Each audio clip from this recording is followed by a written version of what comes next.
Hi guys, today we're going to be doing another ranking video and I feel like I'm actually doing good this time. It hasn't been that long since my last one and I haven't let this pile up to be 20 palettes. So that's great for me. I want to say I have maybe 11, but this is my little pile that we have going on here. So for the most part, I like all of these and I haven't actually ranked these as I'm looking at these. So I'm going to go ahead and do that really quick and I'll let you know where these things stack up, but we have some very interesting releases to talk about, and I feel like this is going to be a tough ranking because I have similar thoughts on a lot of these palettes, so let's just go ahead and start on the bottom.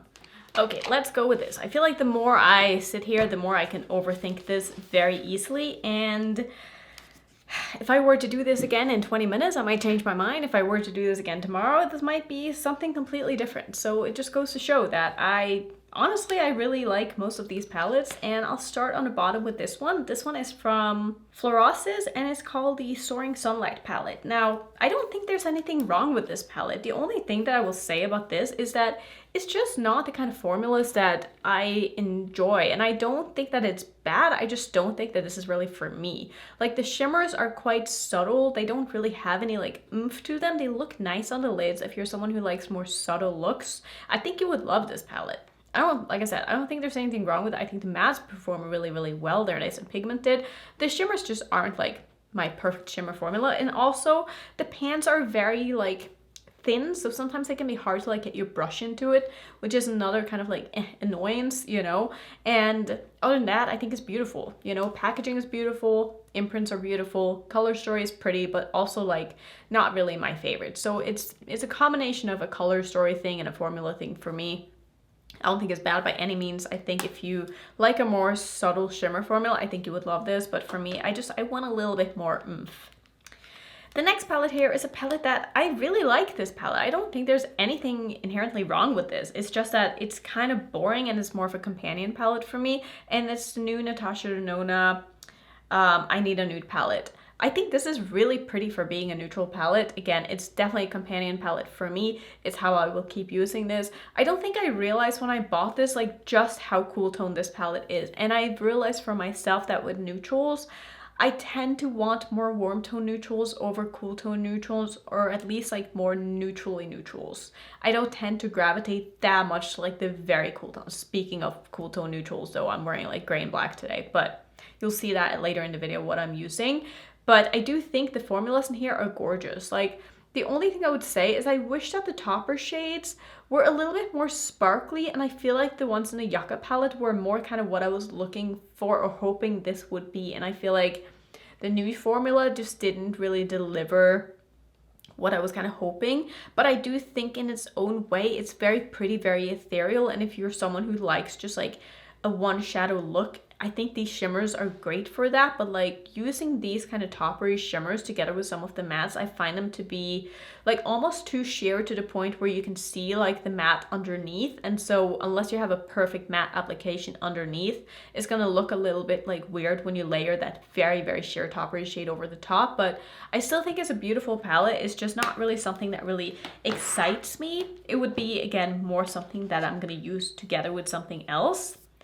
The next palette here is a small palette, and it's a 5-pan, and I really like this palette. I did a look with this in my previous Makeup Diaries series.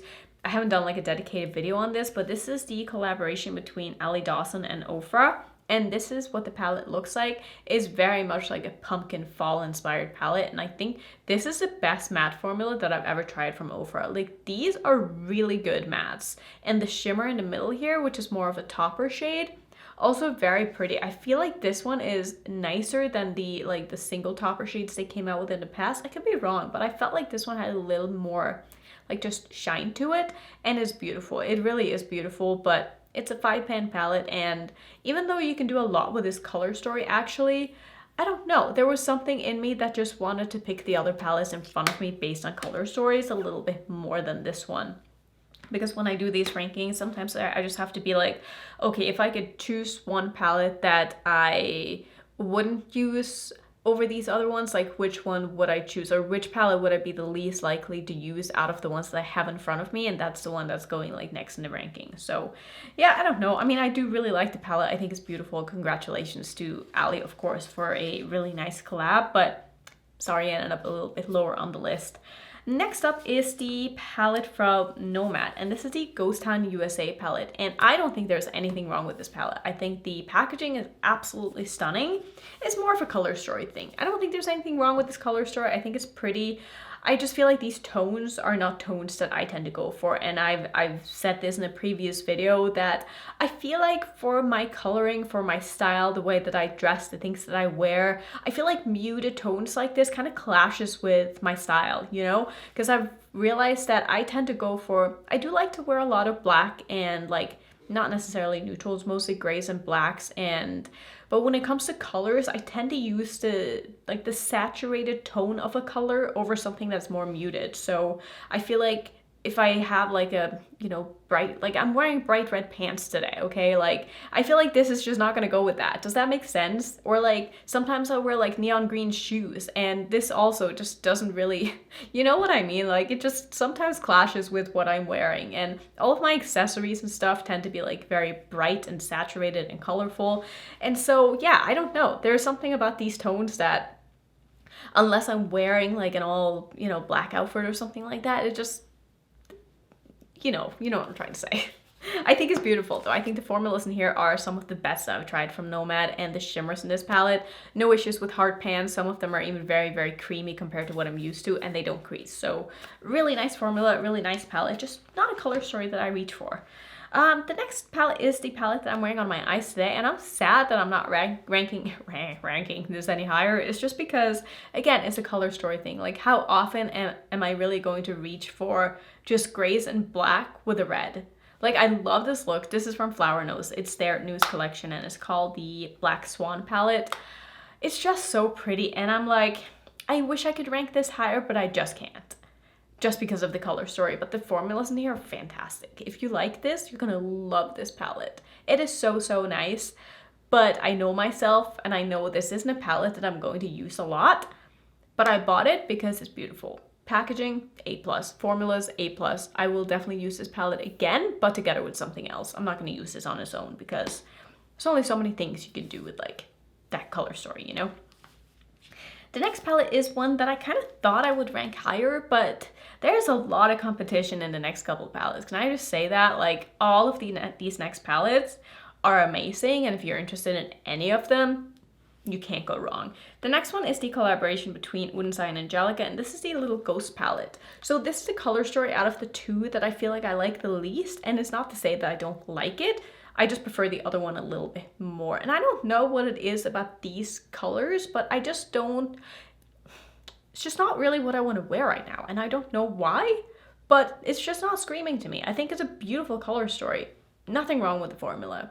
It's Odens Eye. I love them. I think they're great. I think the color story is great. I love Angelica, but when I look at this palette, I'm like, I think I would just rather use some of the other palettes that are in front of me. So just kind of widen it up here, but I still think it's great, and I'm kind of sad to rank it lower, but just how it goes, you know? Next up is the Basic Witch palette from Beaute Bar, and I love this palette so much. I think this is such a cool color story. It's so pretty. The formulas are beautiful. I don't have any complaints. It's just that I think I would rather use the palettes that are in front of me over this one at this very moment, or tomorrow if I were to do my makeup. I think I would rather pick out the other palettes in front of me than this, but I could be wrong. It could just depend on what I feel like wearing tomorrow, and then maybe this will clash with what I'm wearing, and then I wouldn't use this palette. You know, it really just depends. These rankings are so hard right now because there's nothing I don't like about this palette. I think it's stunning. It's stunning. That's all I'm gonna say. The next palette is the second to newest palette in my collection after the Florasis palette, and this is the Warlock palette from Fantasy Cosmetica. This is so pretty. Like, I want to use this again. I used it only once for a video and it wasn't enough. Like, I really want to play more with this palette. I want to explore this color story.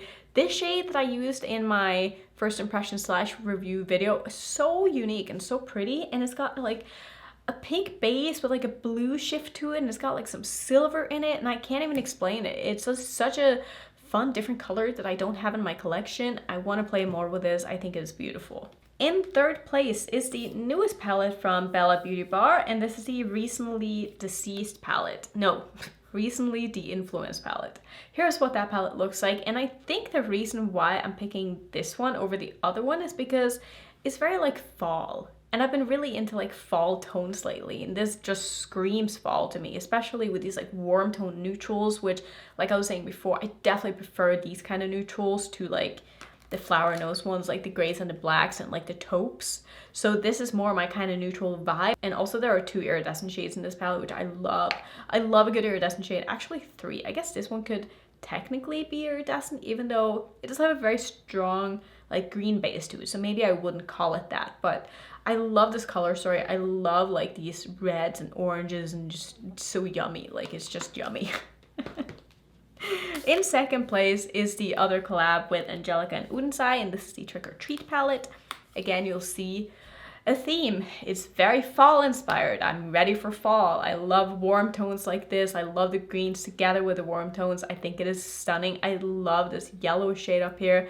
Love this yellow shade. They're so pretty. This has like a shift to it, and it's gorgeous. It's gorgeous. I wish it had maybe like a iridescent, I don't know, like red shade or something in it. I do wish that there was like something else instead of this shade. Like, I know these are the kind of shades that she likes to use as the inner corner shade, but for me, I will never touch this shade because it's just not really my thing, but it's beautiful. Like, I think it's really pretty, and I'm very happy I have it in my collection. Number 1, no one's gonna be surprised, and I'm not even surprised myself because it's, of course, the new Blendbunny palette. I mean, listen. Whenever Blendbunny comes out with a new palette, I'm just drooling, and I always have such a good time with it, even though it's a pastel palette, which I don't really even like pastels that much.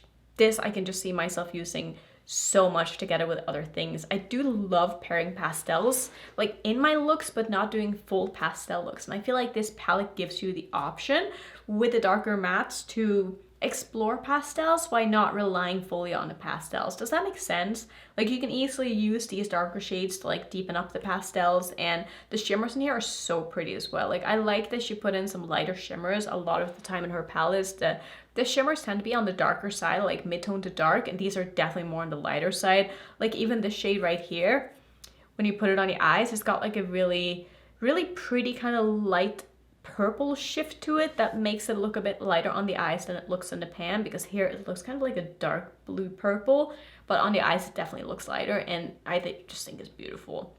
I mean, these are some of the best pastel mattes that I've ever used. I've gotten some questions if I preferred this one over the Bella Beauty Bar one, and I think I do, mostly because the shimmers in the Bella Beauty Bar palette creased a lot on me, and I don't know why, because I usually don't tend to have that problem with her shimmers, but there was something about that palette and some of the shades in there that just were almost a little too creamy for my eyes, and they creased and broke up like pretty quickly, and I didn't have any issues with these. I do think that the matte formula in the Bella Beauty Bar palette is very, very nice. The only shades in that palette I didn't love were the yellows, and I haven't really dipped into the yellows in here, but like from swatching these definitely seemed a little more pigmented and rich, but you know, time will tell. I'm gonna have to, you know, play with these a little bit more, but beautiful palette, beautiful formula, got no issues whatsoever with it, and I'm just very happy to own it. So that's gonna be today's pretty, I guess, quick ranking, because I actually stuck to ranking my palettes before I had too many in front of me, which